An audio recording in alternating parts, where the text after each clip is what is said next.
Assalamualaikum and hi everyone, my name is Adiba Sofia binti Zamri and today I will be presenting my topic for business ethics, HR awareness talk, which is preventing sexual harassment in the workplace.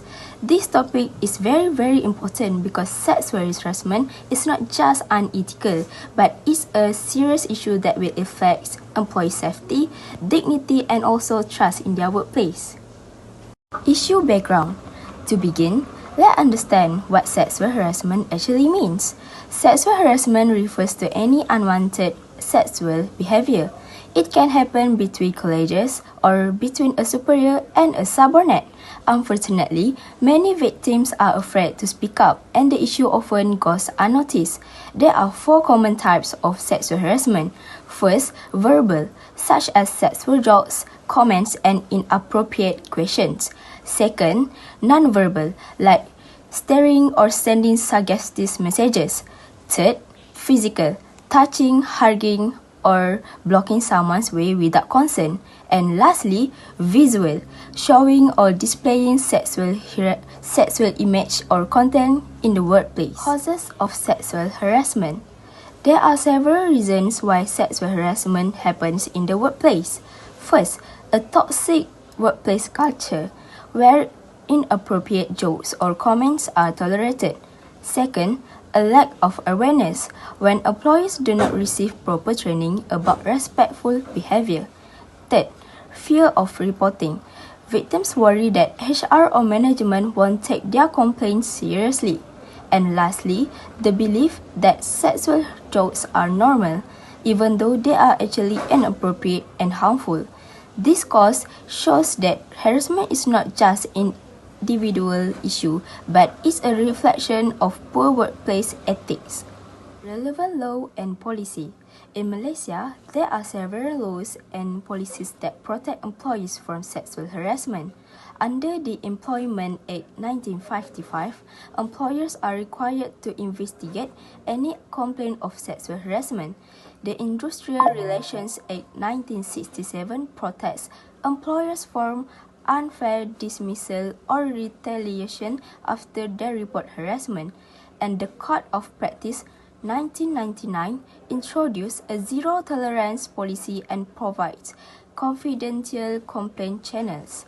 Many organizations also have internal policies, such as mandatory annual training, confidential hotlines, and respectful conduct rules for all employers. Petronas 2024.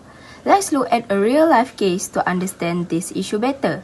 In 2024, a senior Petronas official was fired after an investigation revealed that he had sexually harassed 4 female employees, including 3 foreigners and 1 local. Even though there was no physical harm, his sexual jokes and comments still considered a serious misconduct.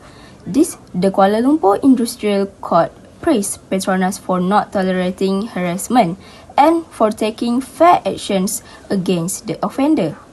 This case shows how important it is for companies to act firmly and protect their employees.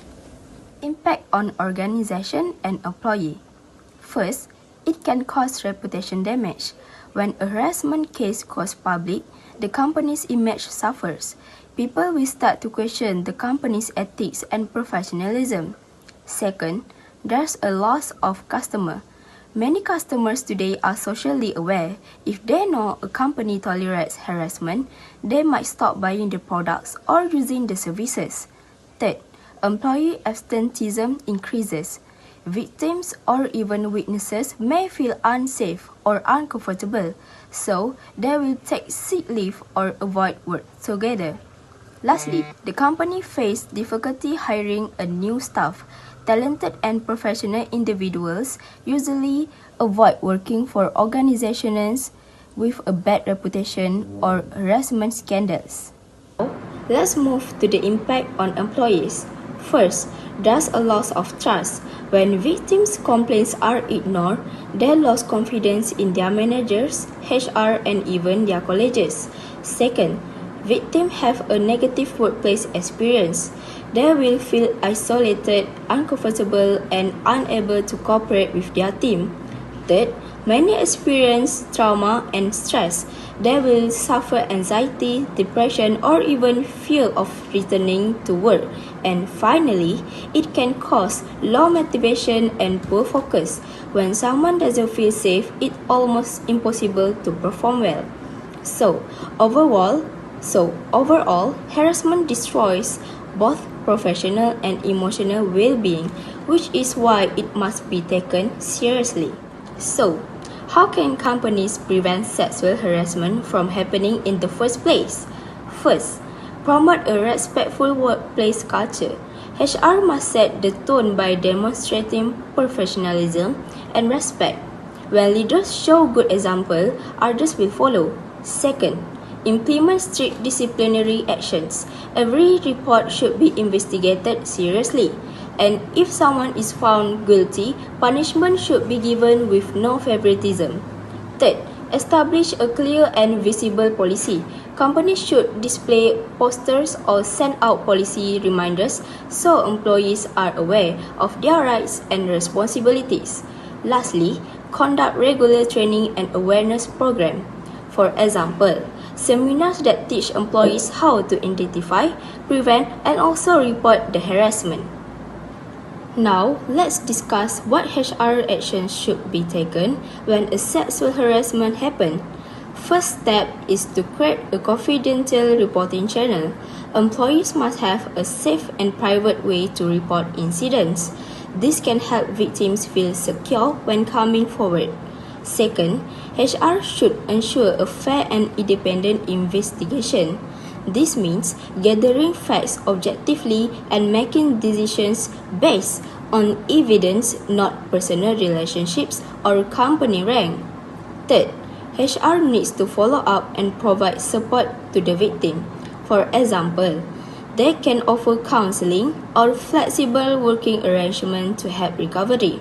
And lastly, HR should record and review every case, can keep proper documentation to identify patterns of misconduct, and ensure accountability for improvement in future.